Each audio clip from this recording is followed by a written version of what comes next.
Hello YouTube in the tribal horror realm. A little different look here. Of course my ever faithful sidekick Teresa is not here with us. Instead, it's my cat Smudge.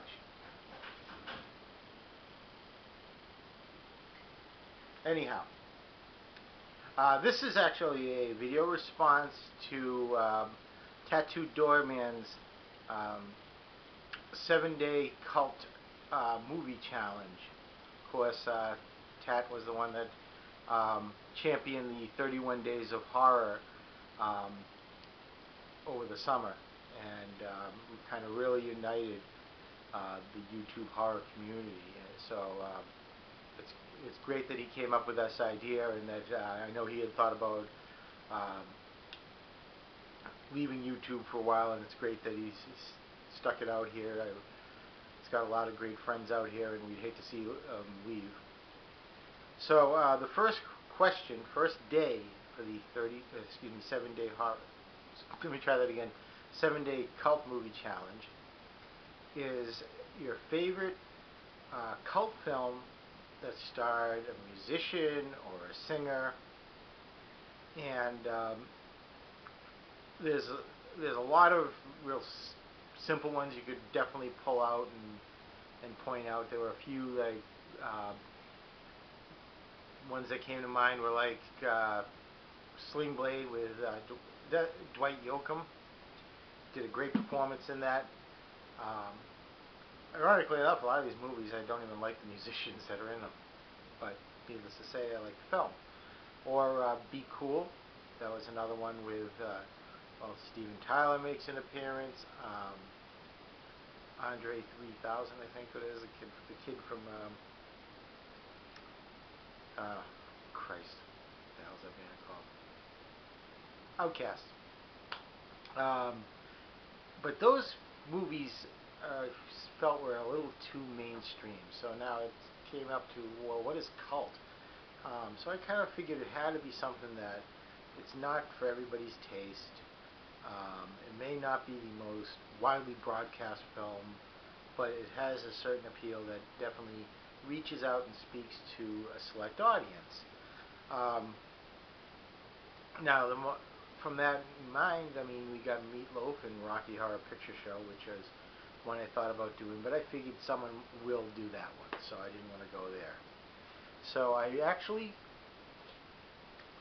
took upon myself to pick two of them, because I'm not even sure if you would call them cult films or not, but I think they're obscure enough that I could probably make a good argument for it. Now, the first one I have is got a ton of, well, not really a ton, but a good amount of musicians. You've got Tom Waits, Iggy Pop,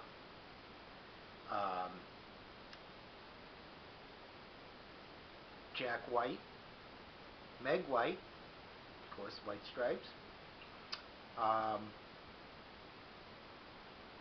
don't even know how to pronounce it. I know Riza and Giza, RZA, GZA.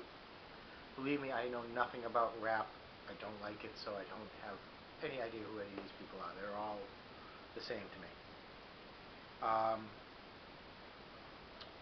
And I believe even Steve Coogan, right? Well, anyways, with that list of characters, the movie, of course, if someone's connected the dots already, is Jim Jarmusch film, Coffee and Cigarettes. Shot in black and white, it's pretty much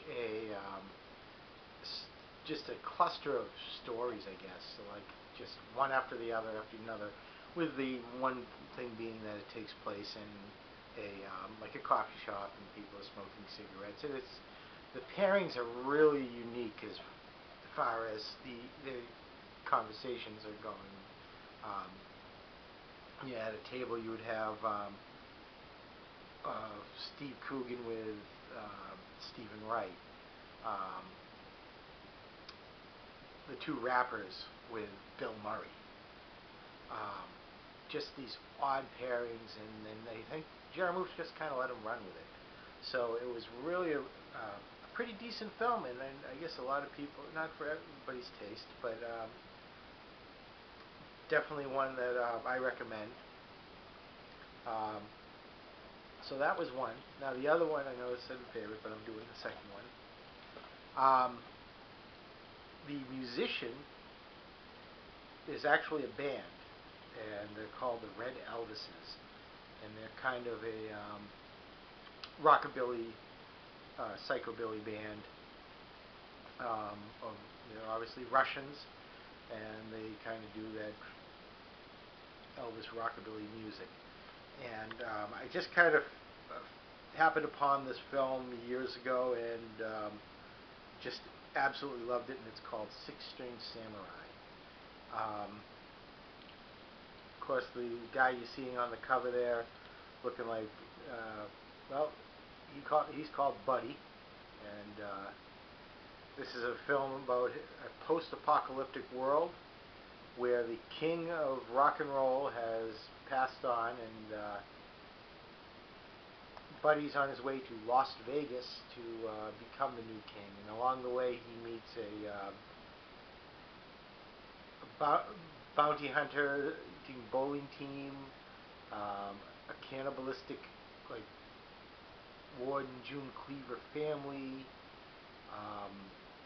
And he does meet the Russian army in here as well. It's just, I mean, when you think about stuff like that, you get, what, cannibalistic Leave It to Beaver family, Russian army, you got some wandering guys with bows and arrows, bowlers that are bounty hunters, a windmill god, this Buddy Holly guy going along with his six-string guitar and a samurai sword. It's just a whacked-out type film in this post-apocalyptic thing. It was really, really a good film. I thought it was really entertaining, and definitely kind of has a little bit of Kurosawa feel to it on kind of hallucinogenics. But I definitely suggest trying this one out. It is fantastic. Don't even where you can find it. It's probably cheap on Amazon for all you know. Anyhow, that's my picks: Coffee and Cigarette, Jim Jarmusch, Six String Samurai, Lance Mangia.